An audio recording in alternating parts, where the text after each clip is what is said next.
Okay, Boomer. Down south, hood baby, make all the girls go crazy, Go stupid. But you smart like an A+ student. Up now, right now, looking for your love right now. La, la, la, la. Up now, up round, turn my stomach upside down.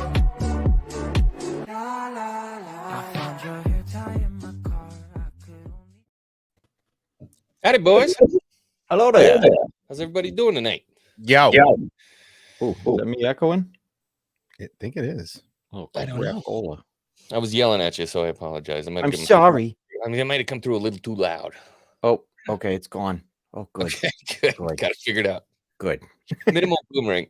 I feel like I got to apologize to everybody about last night.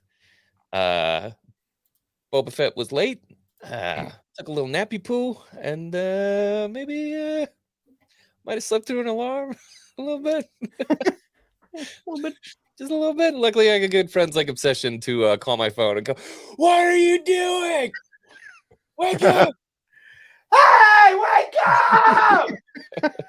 up!" Scotty, you muted. Scotty, too muted. Council. Sorry, that's exactly what I said, though. Somewhere Obsession screaming at the wall. I just aimed north and screamed real loud, and he woke up. up. It was beautiful. Yeah, Strike don't know what that is. Strike doesn't know what sleep is. Yes. So I rewatched the episode today. I feel much the same as I did yesterday. See, I haven't got your full thoughts on it, but I have a feeling No, we you're didn't not feeling really. too good about it. I feel okay. There were parts in that episode that I thought were awesome. For instance, seeing that ship go mow down just a whole grip of Nikto bikers, I was way into that. I was super into that. That was awesome. The goofiness is getting to a point where it's really starting to bother me now. That's kind of where I'm at. Like the goofiness is just, it's making it hard for me to take the show serious. And I think a lot of us wanted a serious Boba Fett show, and we're getting a lot of goofing. There's definitely some goofing. Keep the goofing brief, because there are moments that get a chuckle out of you, but it's Yeah. like even the droid scene, a little bit long. Dude, I it was was like, 5 minutes. Yeah. I remember we first started it. We were like, "Oh, it's super long," and then it could have taken maybe 3 minutes off the end of that fight scene with the droids. I don't know. That doesn't take me out of it though. Like it to didn't me, take me that out. stuff's Star Wars. Like you'll see that in droid type stuff. Well, so.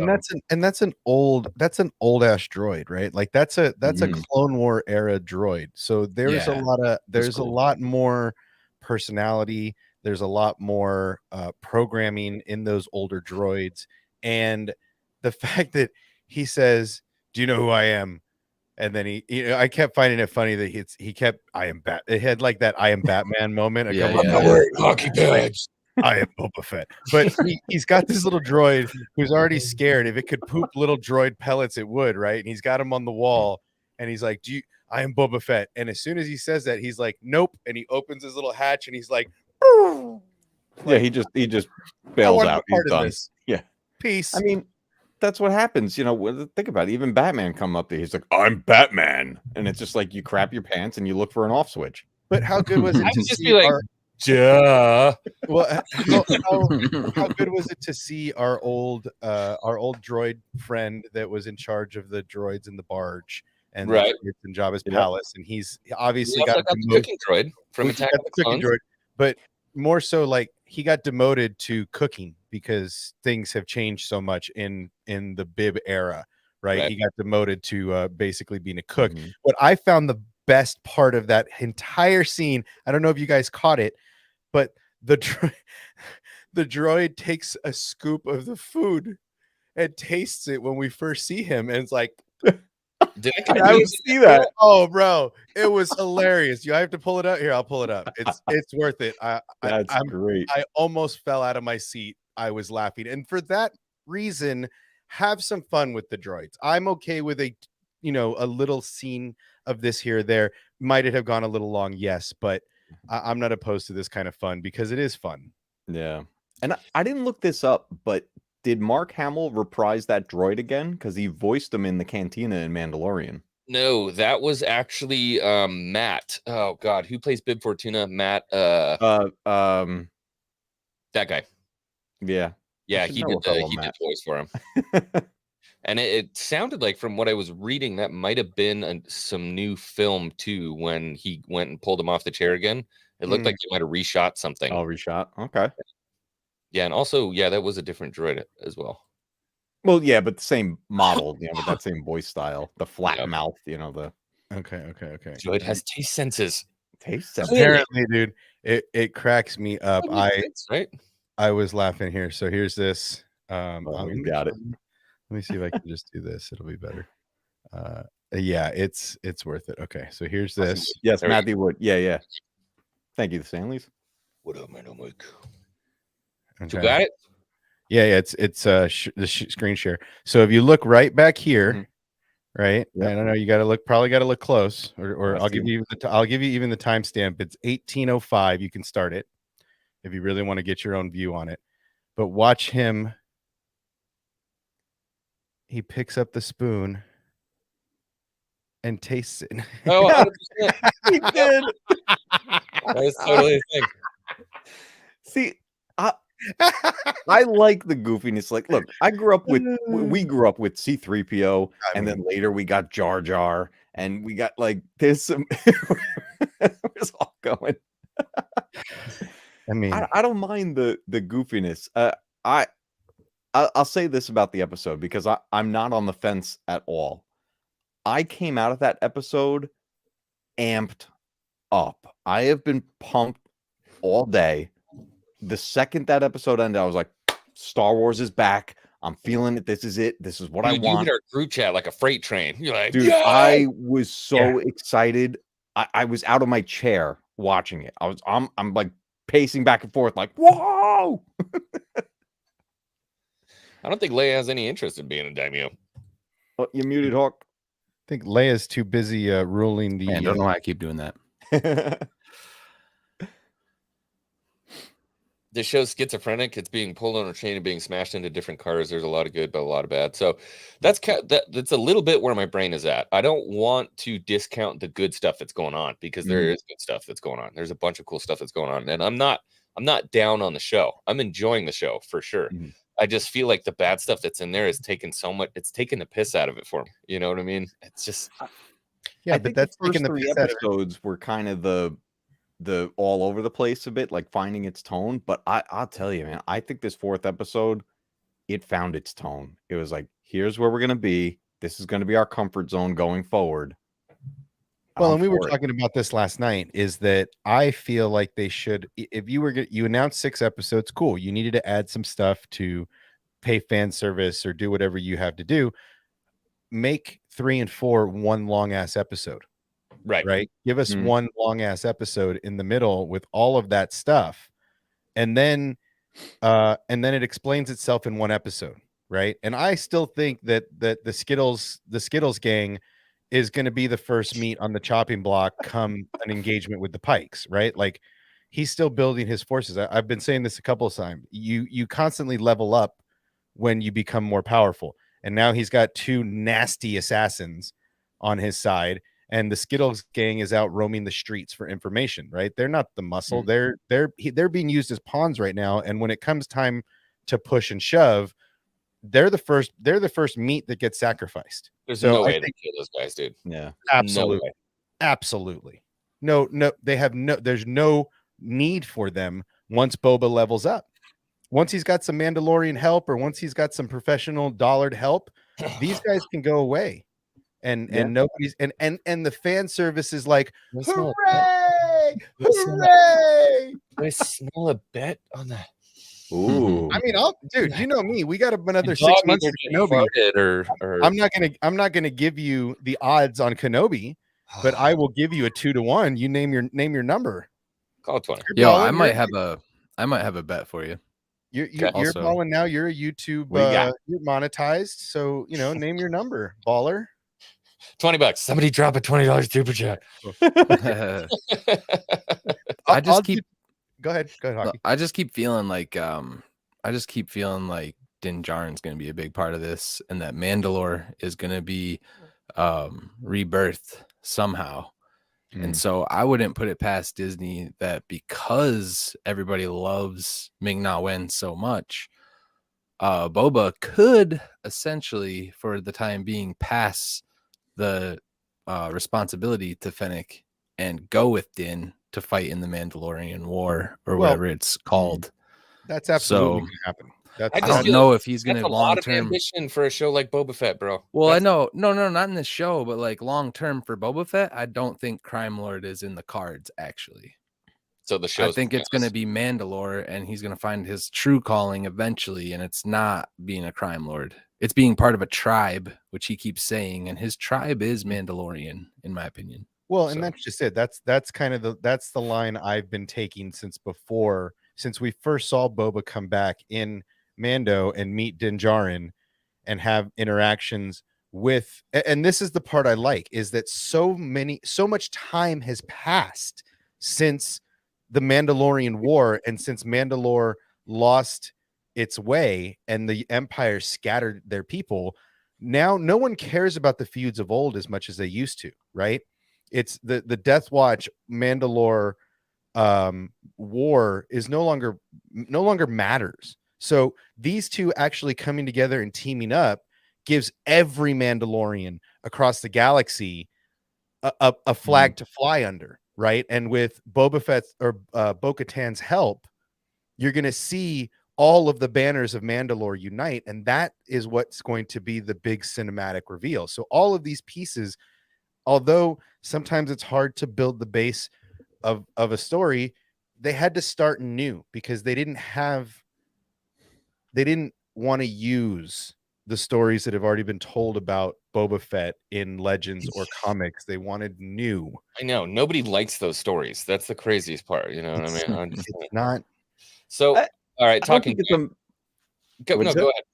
I don't think it's a matter of people not liking those stories. I think Obsession has a point of about bringing something new to the table, rather because when you go to tell a story that's already been told, the second you make even the slightest change to it, people are gonna be mad anyway. Yeah, people get mad at you for it and everything. But here's the thing that I'm loving about this show, and I think I'm actually in the minority with this. And it involves the Power Ranger gang, the motorbike gang here that we got going on. Oh, I love those guys so much. I actually do. And here's why. These what? I need some popcorn. When they brought them up, this was a little Easter egg. This was a nugget pulled out of something that a lot of people don't know, but it's something I know so well. Those modders first showed up in Star Wars Galaxies, and that was a game I played the hell out of. And the thing was, when you find this gang or this group, you could actually mod your character, and there was all kinds of advancements. You could put a cybernetic arm on, you could do all this stuff, advance your armor, all kinds of things. I was like, wow, what a cool group that is here. Like, what a way to build this world. And the second they popped up in the show, I was like, they're referencing Star Wars Galaxies. Like, were they on Tatooine in the game? Yeah. Okay. And they're they look pulling like there's like other groups you can find in different places. I first find them on Tatooine because you kind of start the game there. It's almost like your main your hub. It's like Tatooine's like the hub for the whole Star Wars universe. Right. But it's these little things they're pulling from that I love. It's like somebody's paying attention to Star Wars history and just throwing little sprinkles of stuff here and there. And that's what I'm digging, man. I think that's really cool. I am loving the nuggets, dude. And there's a lot of obscure stuff in there that if you blink, you miss it. You know what I mean? The pearls, man. They're just pearls. And that's what I keep telling everybody is, look, it's not. First of all, when has any Star Wars made everybody happy? Not even the original. Nothing. Yeah. There's both sides of the fence from Jump Street. Mm-hmm. Right. If George Lucas created two things, he created this marvelous universe that we love. He also created this the diversity between fandom, because there's opinions on I both think the sides. diversity is okay. I think the division's probably. Diversity, call it what you I don't want. want diversity in my fan base. He basically created this with speculation because the stories weren't complete and there was so much left to your imagination, and that's why he made such a great storyteller. So we can't say that everybody's going to be happy. There's always going to be the angry, and now I like it because it's the haterade, right? I mean, that's what it is. Yeah, guys, hey, real quick, I'm on Discord all the time. So if anybody else is interested in destroying their Star Wars merch, hit me up. I'll give you my address. Okay. You send it right over. Just a half a thought before you do that. Wait, Matt Cave, what do you say? Wait, no, this is my show. Yeah. But like I said, I've been saying it from Jump Street. Favreau has a plan with this show, and they are paying a lot of homage to the older stuff that people are forgetting about because they want people to look it up. They want people to discover some of this older stuff. Nobody would look that up about galaxies from what we got. They will now that Matt said it. Well, yeah. Okay. Again, actually, fans have brought the game back to life. There's servers up. You can play Star Wars Galaxies. For good. I heard about it not that long ago, like a month or two back. It was had a resurgence. It was revived. People went by back fans. to Battlefront too. Time to grind on the like Jedi. Battlefront. Mm-hmm. Well, and I mean, look, dude, we said this last night. The tattoo shop, that felt like a tattoo shop, right? That felt like that modder shop felt like walking into a tattoo shop. You're muted, Mike. Thank you, sir. I think you're muted.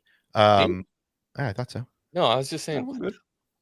But yeah, I mean that felt like a tattoo shop, like censoring himself. You know, you need an appointment. Get out of here, and then money talks. You know, it just had that whole vibe. I'm sorry, the music turned a lot of people off, but I mean, I didn't even notice the music, to be honest. I was just taking in everything that was going on there, like this whole, like you said, like it was like walking into a tattoo shop, a tattoo parlor, and all these modifications everybody's working on. It's got a different style to it that definitely stands out versus everything we know from Star Wars. I think that's the most jarring thing about it, is because when you see these speeder bikes, when you see these modified characters, they stand out immediately. And I think that's what kind of throws some people off with it. Music is such a big part of it for me with Star Wars. Like there can't be exceptions. It has to hit. Somehow, when they did Mandalorian, that dude was able to make it work in the universe. And I don't know how recorder. Dude, when I first heard that, I'm like, this is trash. This is garbage. I hate it. Get it out. Not my Star Wars. And then as it moved along, I'm like, okay, all right. I'm starting to kind of dig this. So I need you to put up Crit's. Why does Boba want to be a crime lord? If you could, please.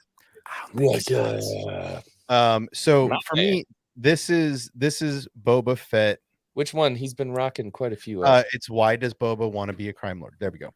I feel like for me, this is a time when Boba spent, I think, his entire life on being a bounty hunter, basically, or training to be. And he gets out of the Sarlacc. He discovers friendship. Really, friendship. No, don't put it like that. It makes it sound like a Cartoon Network show. Bro, out of the Sarlacc pit, and what does he find? Friendship. He finds somebody that respects him, not because of his armor or because of his name, but because of his warrior spirit, right? Like there's something that is harmonious with that in the Star Wars universe, right? A warrior knows another warrior, and that's what that journey was about. And now the same thing with Fennec. A warrior knows another warrior, right? Same thing with BK. A warrior knows another warrior. This is a theme that is going on in this show that people are missing, right? Well, I don't know. I can push back just slightly, because I don't know how much bond there is right away with Fennec and BK. Like BK needs a job, and Fennec she literally said, I'm going to see how this goes. So he's trying to build a family. He's trying to build a tribe because he doesn't have one and he's never had it. So he's trying. Don't know if the other parties are fully like fam Agreed. involved. Oh, it's Yeah. unrequited love for sure at this point. He's but like at the this point- unrequited middle schooler. He's like, "You guys want to come hang out in my group?" And I'm like, She only wants me for my trying- armor. he's trying to find his place after being a bounty hunter for however many years before the pit, right? That's all he knew. So for one, I think he's doing this because it's the first thing presented to him, right? Like, oh, I got beef with this guy, he's got this whole thing, I'm gonna take it, right? And that's just kind of one of the steps in his journey. Why the Pikes is the next thing he says, because the Pikes are powerful in the Outer Rim. They run spice, right? I mean, the Hutts aren't interested in a war because they do things different. Yeah. So the Pikes have the number. Yo, Mike Porter, what up? And I think that's the reason. If a syndicate sees weakness, this is in any trade, they're gonna pounce, and that's what they saw on Tatooine, and that's an important piece, like you guys were saying, of the space lane.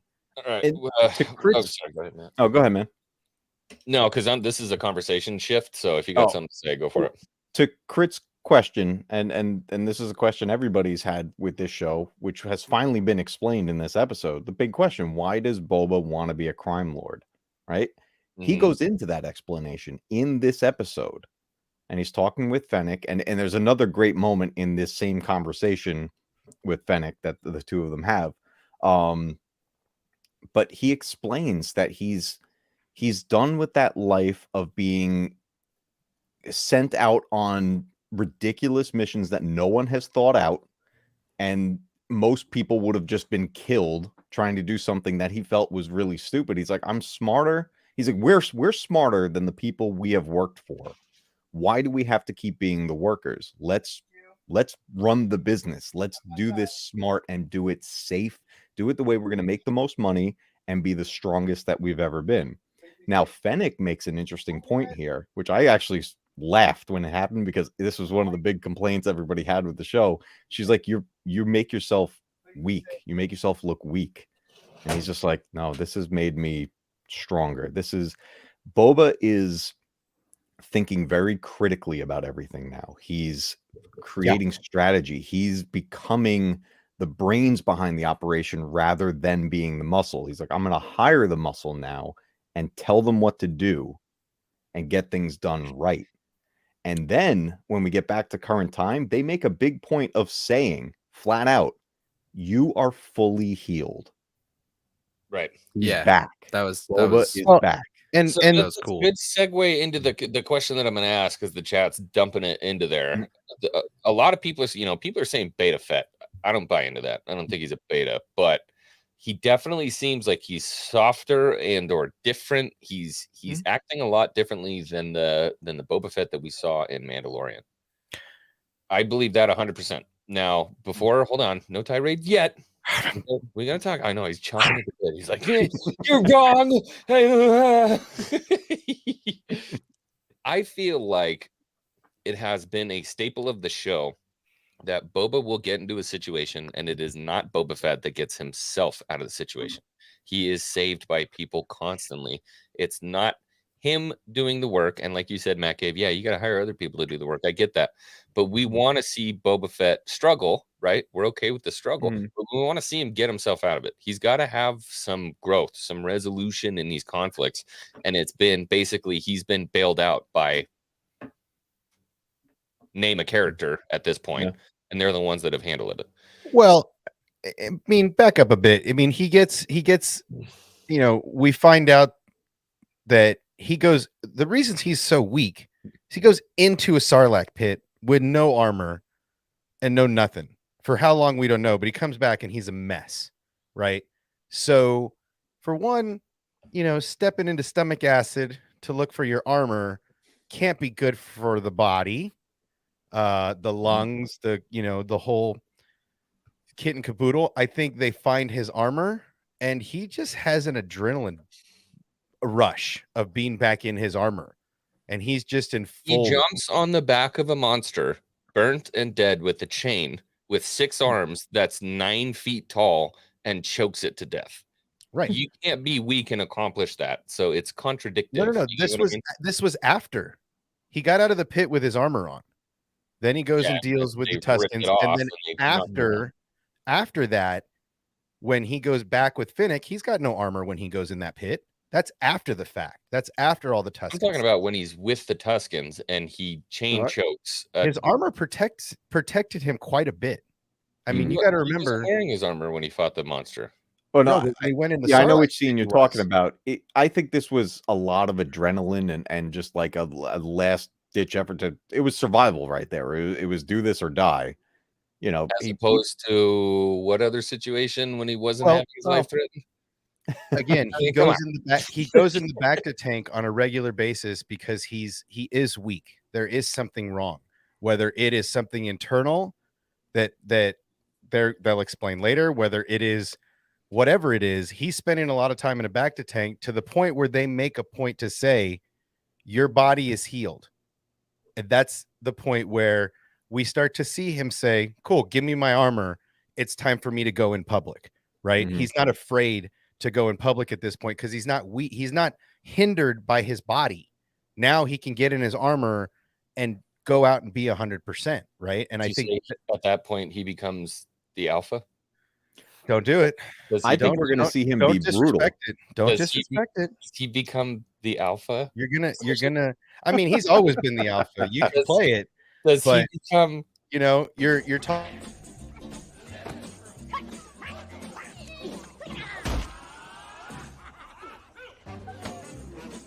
Badass motherfucking Boba Fett.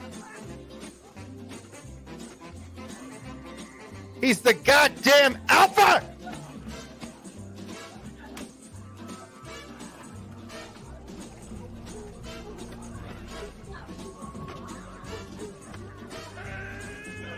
He's the goddamn alpha!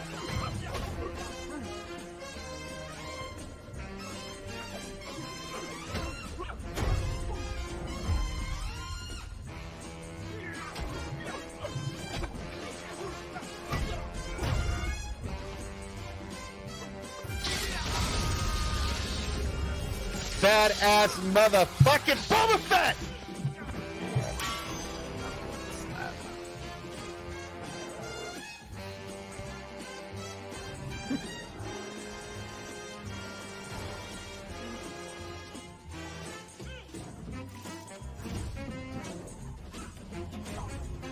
He's the goddamn alpha!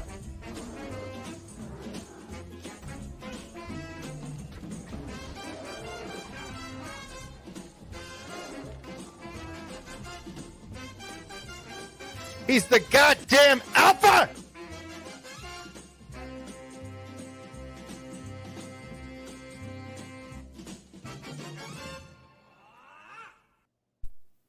What have you done? He's basically opened the door for me to start memeing him. You realize how many hours in the day I have to do nothing, right? You realize you have started something. You have no idea what you've done. Man, where's my popcorn? I have 12 hours a day by myself. All day. Dude. Every day I'm not working. You have opened up a horrible it's in good fun.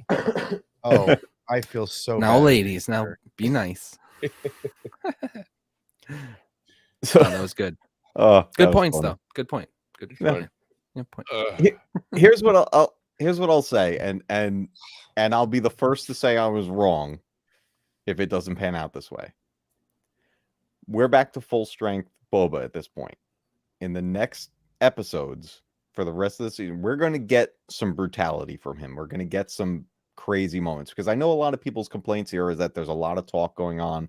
There's a lot of story building. There's a lot of exposition and everything that which you look at something I saw Maria mention before too, a great comparison.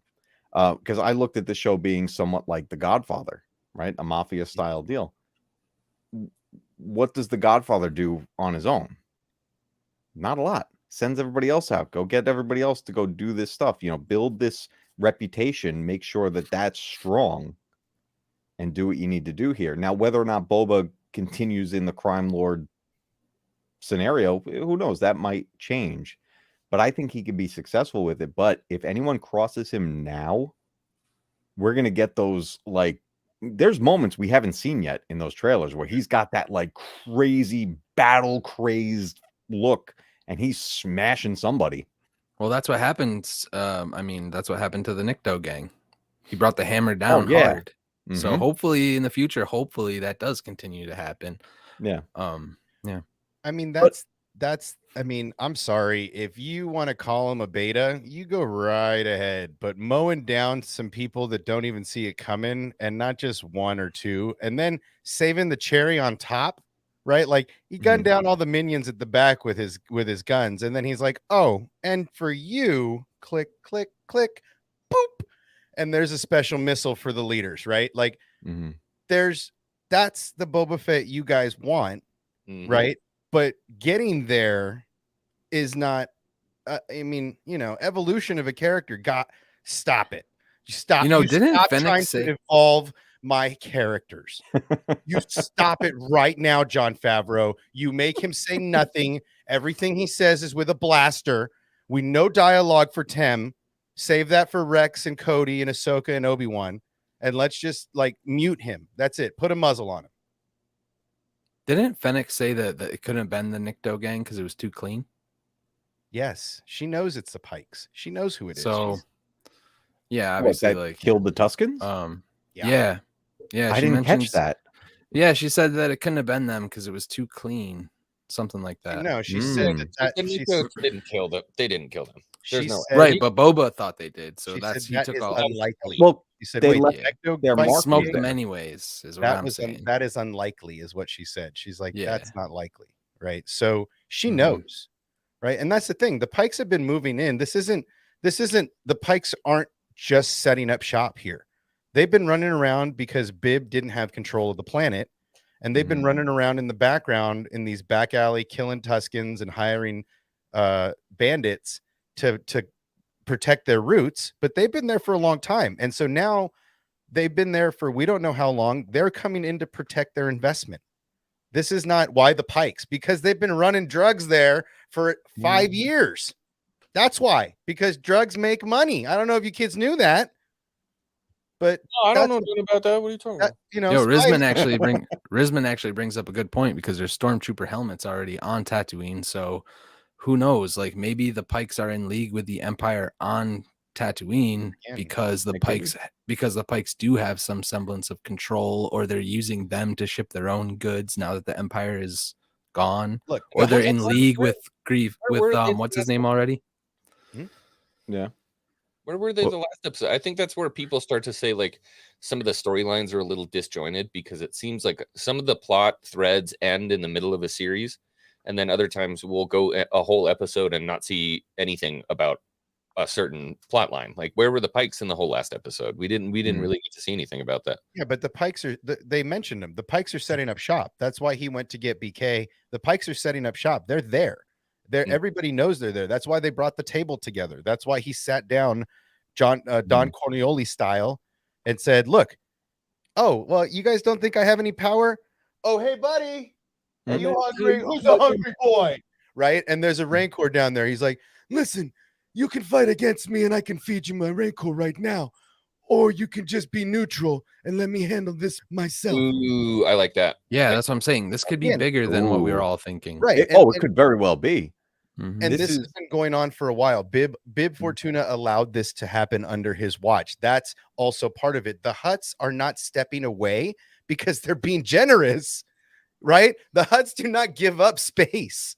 And they're doing this for a reason, because they see more of the picture than Boba Fett and his little group do. And that's why they're stepping away, because they see the larger play going on. And for me to have the Hutts say something like, we don't want war. Like, bro, the Hutts don't give a fuck. But at the same time, I'm like, maybe those two Hutts, the cousins, maybe they just have zero pull among the Hutts. Also, like they could just a war be going on Hutts now. They don't take serious. There's a Hutt war going on right now anyway. There's a civil war going on between the Hutts right now anyway.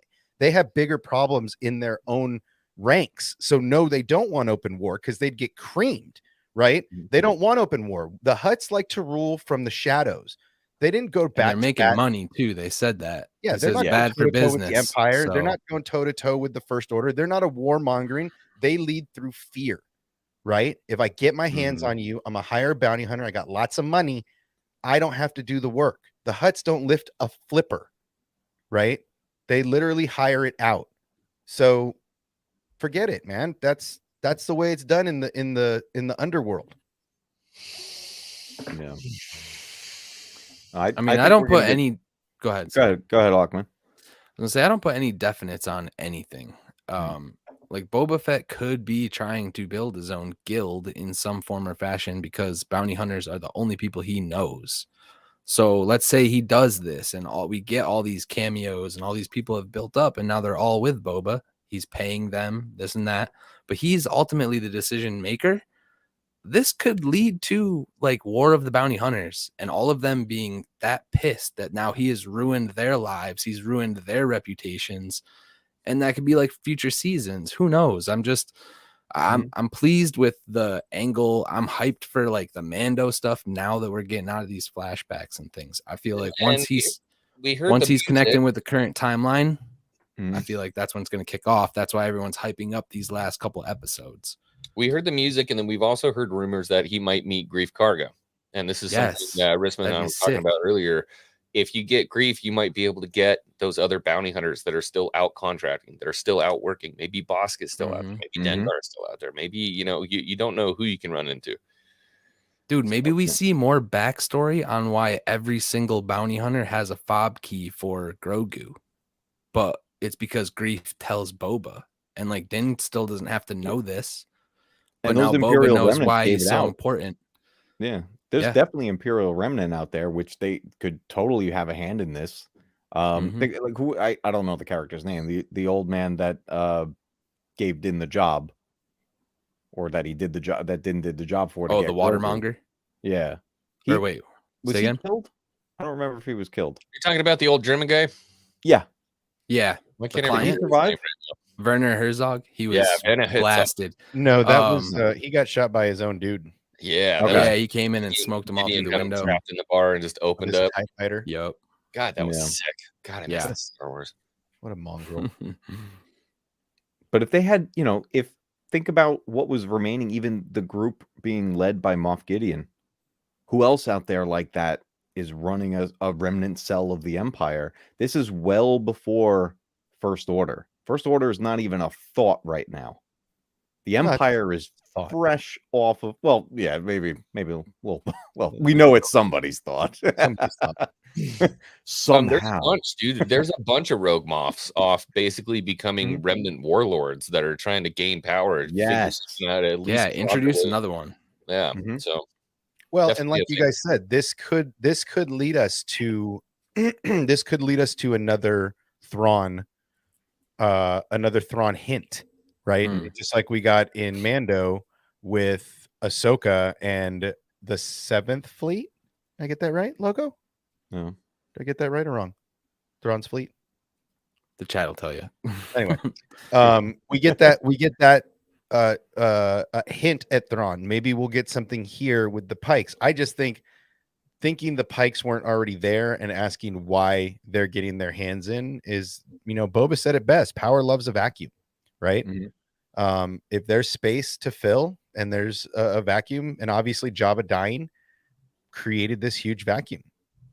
So it makes sense that he's having these issues with all of it, because Bib was not a authoritative person or a good leader. Finnick goes into this whole rant about how all the leaders hated you.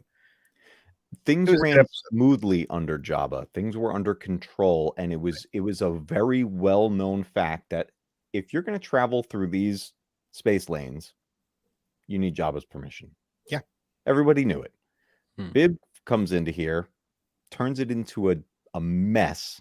Everybody's territories is all over the place. It's up for grabs at this point. I'm surprised Bib wasn't taken out by somebody else prior to this. Like, how did he last as long as he did? Money. Yeah. He had all of Jabba's money. Yeah. Money. Maybe he was the only one that knew where the safe was. I don't know. But that's the thing I'm curious of, because like if there were no freelancers, no one trying to fill that vacuum that didn't already work for some hut or otherwise, like Now where are they going to come from? You know what I mean? If they didn't show up then, now it's going to be all these enemies that have power. So who are these bounty hunters working for? What's their motivations if they do show up?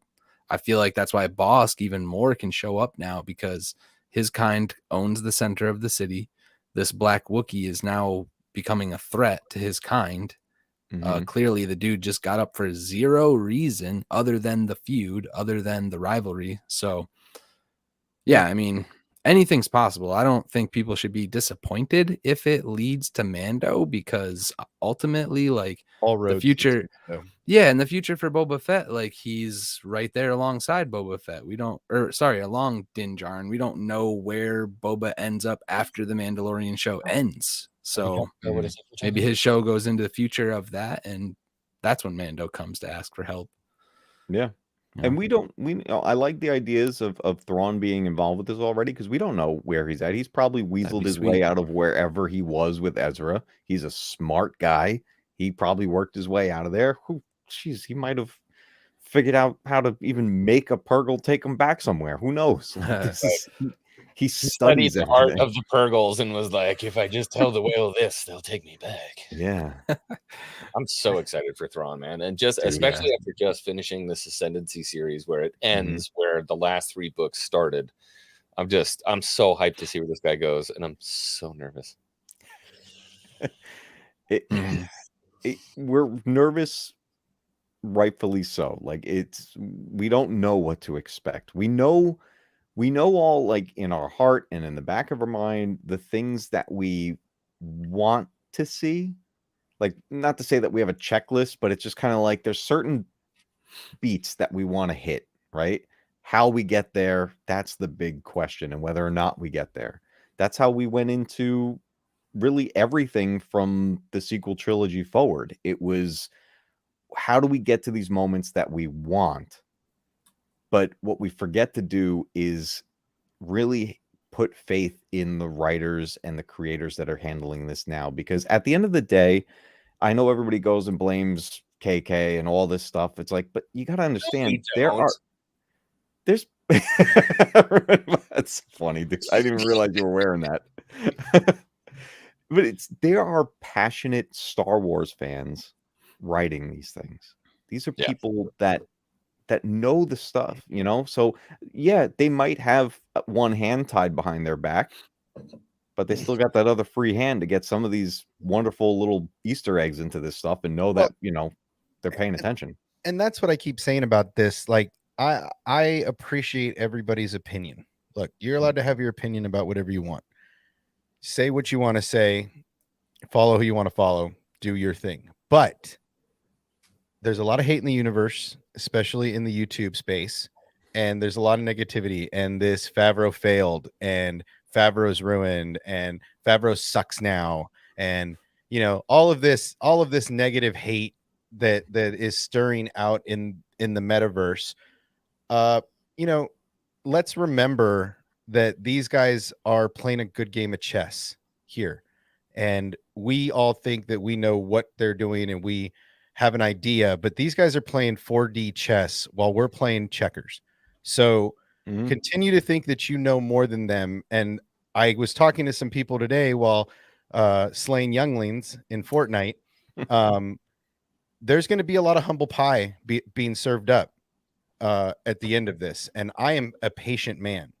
So, you know, we didn't really get into, because everybody was late, we didn't get into body counts. What was Boba's body count this week? Where's my beta? My beta so hungry. Like, I want a piece of pie so bad. And that's the thing. Like, I want to be wrong. I want to be wrong so bad, dude, because I effing love Star Wars. I don't think it's about YouTuber. I don't make catchy thumbnails talking about how Favreau sucks and shit. Like, that's not my MO. Me neither. So, and I don't. Go ahead, Hawks. I don't think it's about being humble or getting the humble pie. Like, these people are just upset, you know, and it's up to good storytelling to have that moment, that gotcha moment, that's that positive, like, holy shit, he almost got killed by that mudhorn, and then that thing did the force. Like, we're all just waiting for that moment. that moment's not going to make people feel humble, but well, and at the same time, look, I have hope. I hold out for that moment that's going to bring us all back and be like, yo, this is Boba Fett, bro. And the next season's going to be insane because now he is like back. Like this is literally season 1, episode 4. Yeah. That's kind of where I'm at. I'm really like kind of patience is thin. It's thin, but I think, it's going to pick up eventually. Yeah. Well, we're 4 in. Kind of has to. It really has to, honestly. Well, and look, I mean, what was the body count, right? I mean, he put, let's call it a minimum of a dozen people in bags, but right? People want that scene from Mandalorian, bro. That's what you led with. So you led with this, and now we're and this takes me back to that. Like this takes me back to what I was saying this morning, is that how about as a collective, the directors stop trying to hype their own train, let the PR department hype their train, and stop leading expectations, because I feel a lot of this disappointment comes from the director here, right? If he would have just said nothing and let the show's trailers and PR department do their job, we wouldn't have an entire fandom disappointed with the idea going into this that it was all killer, no filler, right? You can't say that about this show right now because it's not that way. So to even mutter those words as a director and get the hype train going in a direction it is not, I feel, is irresponsible on his front. Yeah, he got everybody very hyped. Very hyped. That was, said he was going to make a show about Boba Fett, but yeah. It was one of those things that I can't blame a filmmaker for being excited about what they're making, but they have to be so cautious with it. They can't do what he did and flat out like set the bar way up here like that. That's for the audience to see. And like Obsession was saying, like, let the PR team do it. Let the people who are editing the trailers get something going here. Let's build it the right way. Like it's just, you can ruin anything by going too far before it's released. You got paid to do your job. You directed the show. These people get paid to edit trailers and hype this shit. Let them do their jobs. Don't try to do their jobs for them, because that's not what you do. You make movies and direct shows. So how about let these people do their work? This is a large organization that has a lot of people trying to make this successful. He added to the unfortunate slow pace of the show and added a layer of disappointment on top of it because he opened his mouth. I blame him ultimately for the overall undertone of the fandom. I really think that he put everybody in like hyper hype mode, and it didn't deliver it. For me, that's what happens every single. Sorry, that's what happened. That's real quick. That's what happens every single time, and it started with The Last Jedi. People were a little upset about The Last Jedi, and then everyone had to call them isms. Well, that's what I'm saying. Like the hatred and the vitriol did not start until people started lashing out towards fans on Twitter. Yeah. I will die on that hill too. Like, absolutely, I agree with you that the hate came from both sides. It came from fans. It came from the filmmakers. It came from production companies. Like, it was like, and a lot of it was so wrongfully placed. Like, it didn't make any sense. All the words that get associated with everything now have lost all its meaning. Like, I don't think calling anything woke or whatever, it means nothing because it's burnt out. It's done. That's fizzled away. You can't label everything that way because it literally makes no sense. So something that ruined, I probably wouldn't have given a chance unless I talked with you, Hawk, was the High Republic. That got shit on from the get-go, right out of the gate. And it was because of how certain people over at Lucasfilm were handling it and how it was being promoted. And then fans were like going nuts on that, and everything else that happened in the news and everything surrounding it. I probably wasn't going to give it the time of day. And I hated that because it's Star Wars and I want to give Star Wars a chance. But I finally talked with someone like yourself, Hawk, and you were like, here's what I experienced with it. Now I'm in the first story, Light of the Jedi, and I'm loving it. And I wish I started it sooner. So this is something that I missed out on because of all this pointless hate that went on involving my favorite And all it is franchise. like, I mean, I'm not trying to simplify it, but really what it is it's like a meme gets made about the lightsaber being stuck. The creators take offense. The fans of the creators take even more offense on their behalf. And then it snowballs into this out of control thing when it was really just like, okay, could someone explain this to me? No one even tried to explain it, first of all. And then, so, you know, like that has been a trend throughout the High Republic after that first thing started. And the attitude that people approach stuff like the High Republic comes from the response from the sequels and how people respond to that. So it's this back and forth between creatives and the fans, and I don't think it's ever going to stop until Lucasfilm figures out a way to talk to us, to people like us. They got some work to do in the PR department. Yeah. And I'm not trying to go on a rant, but the Gina Carano situation, when she sat down for her one-on-one interview, she said it to all of us. The Disney rep said, you are trying to respond. You are trying to give a rational response to an emotional reaction or something along those lines. And like, I'll never forget that because it's true. Like, people are coming at you with outrage. You can't just, you have to come at them from an emotional, caring, you know, you got to be comforting. You have to be. Can't do it. I'm so bad at that, dude. But everything's all better now because I got ice cream. Day and ice cream. I wanted to go, if I could circle all the way back before The Last Jedi and the High Republic. I wanted to kind of, I guess we can kind of close on this because we're getting towards the end here. For me, you know, a lot of people were saying I was like, you know, S and the D on old Favreau going into this because I said, you know, I really believe in this guy. I think he's going to do the right thing, blah, blah, blah. I don't even blame, I'm not blaming KK. I'm not blaming Robert Rodriguez. For me, this was a little bit of a confidence hit for Favreau for me because he wrote this stuff in there. And I think it's, you know, it's important to recognize where stuff comes from and not, you know, shape blame on somebody else. You know, he wrote this stuff. You can't blame Bobby Rod for everything. He's here directing it, but John Favreau wrote it. He didn't get the hype train going either. Favreau didn't come out on Twitter and go, "This is all. There's not going to be a single moment of downtime. There's no downtime. It's all going to be great." Right? He didn't come out saying that shit to the world. He shuts his mouth and lets his work do the talk for him. Right? Where this director had to come out and put it on his Instagram because he's excited about directing this show, and he has every right to use his voice however he wants. But that was a mistake, and it's not his job. His job was to direct this, not to PR this. And so he led to he had everybody up on Mount High hype. And as soon as it came out, everybody was like, parachutes, we're out. Right. And that's because he put you on that high pedestal. He put the show on that high pedestal. And I need to watch these. I haven't seen them. Good Morning America. There was one for Book of Boba Fett with John. I have not seen that yet. I've seen a lot of interviews with Ming-Na and Tem about this, and Tem doesn't seem to be happy with a lot of the stuff that's been going on. And I'm trying to be calm about it. I just posted on Twitter with what he said and then see what people say, because it doesn't matter if I make it sound neutral or not. People are like, well, with a lot of it, or just him talking too much and not being mysterious?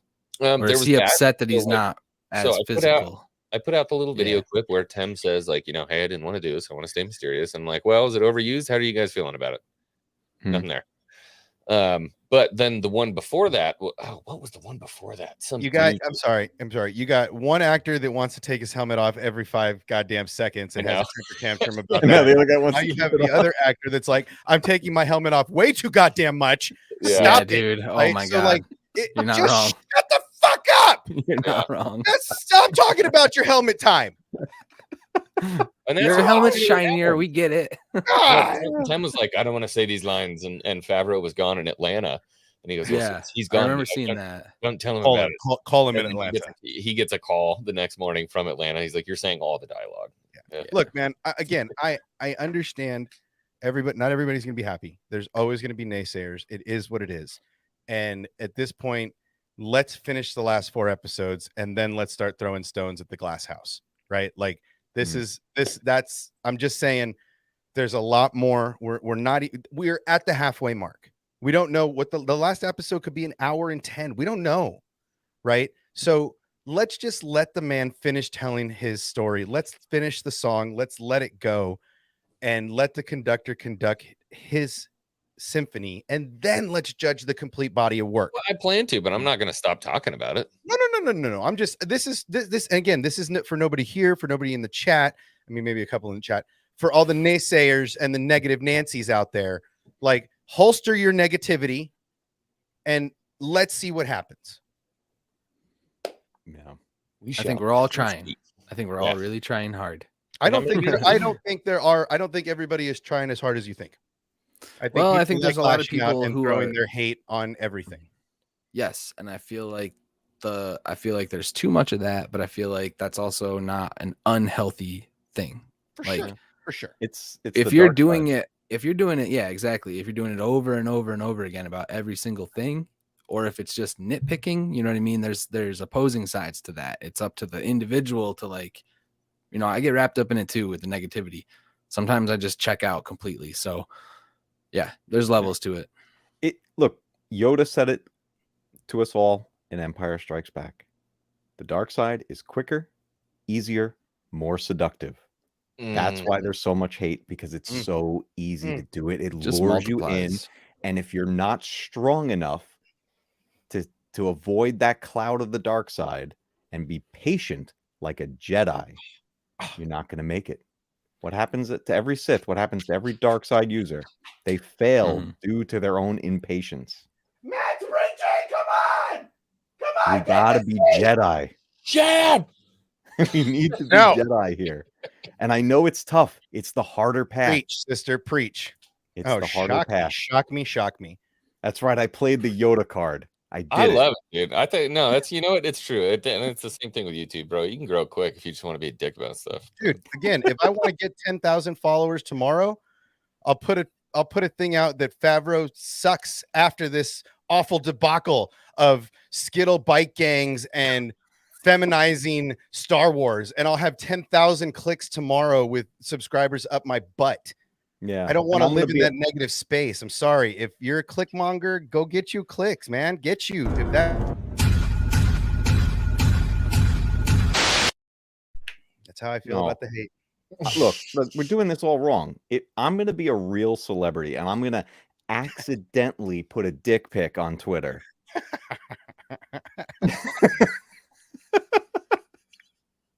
Or I'm going to twerk on YouTube.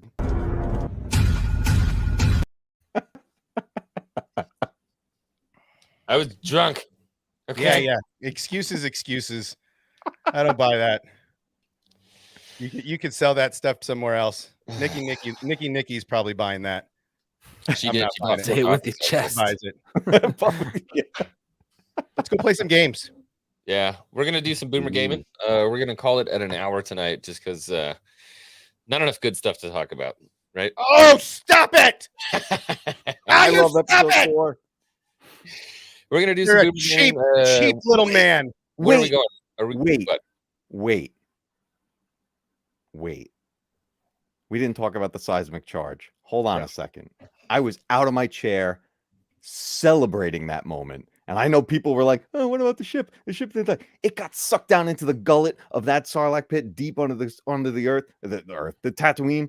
And it just, oh, dude, the shockwave. I was legit turned into a kid again when that sound effect happened. Yo. And then Fennec's like fire in the hole. I was like, fuck yeah. What the fuck? The key too is wear a mask. You have to wear a mask to get the clicks, though. That's the other part. So the first part you can't do just by itself. You got. I just had to get that out. I'm sorry. The easiest way to get followers on YouTube is to get vaccinated, guys. Okay. I just wanted to make sure everybody knows that. There goes a monetization. End this stream right now. Jesus Christ. It's almost an hour. Wait. See, you can't. You should have just ended it, Matt. You had to go throw that extra blind out there to catch something awful. See, I had to. I know. I was so excited. Why'd you bring up the seismic charge? So controversial. Why'd you have? I turned into little Matt Cave today. I was so happy. Oh my God, Maria! Fuck, I'm not putting that up. Yeah, what is going on? No, we're gonna shut her down. Yeah. Oh my God, we're done. You need more mods. Where's the mods? You need more mods. I'm just gonna end it. I'm gonna end it on my my 2 cents here. I don't feel like Forrest lapped myself. I don't feel like Force Lap like everybody thinks it does, or everybody else feels that it does. I'm looking forward to 5. Hopefully it corrects some of the issues that I've been having with the show. I'm down on the show more than I have been, but like I said, I'm going to keep rolling through to the end of it, and we'll see the damn thing through. I like it. Yep. Anybody else got some real quick closing statements here? Oh, just to insult me. Kraft was like, shut your mouth. Here's $1, you fucking idiot. Session, warm Do up the thing. bombs. Thank you.